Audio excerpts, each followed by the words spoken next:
is Colorectal Cancer Awareness Month, and today we are speaking with the doctor behind the microscope identifying these cancers. Joining us live is Dr. Marie Robert, Yale Medicine pathologist and professor at Yale School of Medicine. Good morning to you, Dr. Robert, and thanks for being here. Good morning. Nice to be here. So you have been able to view colorectal cancer under a microscope. Can you give us an idea of what this looks like close up? Sure. Well, first, the intestines generally can be thought of as this long tube that allows the body to absorb nutrients and water and eliminate waste. And the colon is composed of layers of cells of different types that each do their own job. So colon cancer starts in the first layer of cells called the epithelial cells. And under the microscope, cancer of epithelial cells looks like a jumbled up, disordered growth of those cells.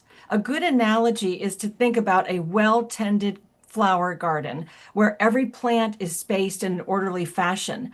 A cancer would be like an overgrowth of weeds that, if left untended, just continues to grow, eventually destroying the normal plants and invading beyond the flower beds.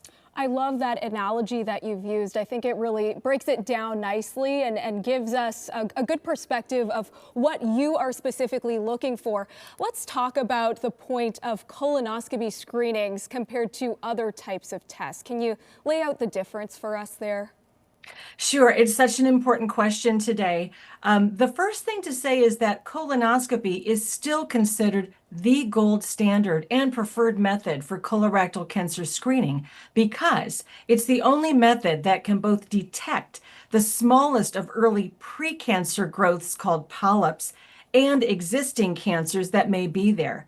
But also, it can get those polyps removed and treated right at the same time. Okay. Non-colonoscopy tests to screen for colon cancer also have a place, and they include tests that look for blood in the stool or blood and abnormal DNA.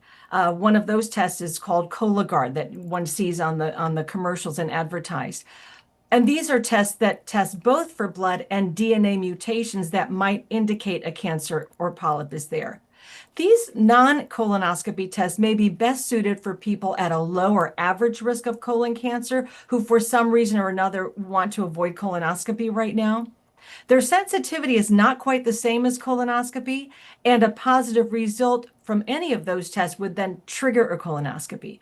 But the important message here is that any colon cancer screening is a good thing and is much better than no screening. The message is really to be sure to get colon cancer screening by whatever means you and your doctor decide. Right. Any test is a good test because we can find out more about our bodies and the state of our colon, of course. I have a question. Are you seeing more colon cancer in younger people, and is that concerning? Yes, a very good question. According to numerous studies, early onset colon cancer, meaning in people less than 50 years of age, has become a leading contributor to the global burden of new gastrointestinal cancers. The American Cancer Society reported that 20% of colon cancer diagnoses in 2019 were from patients younger than 55.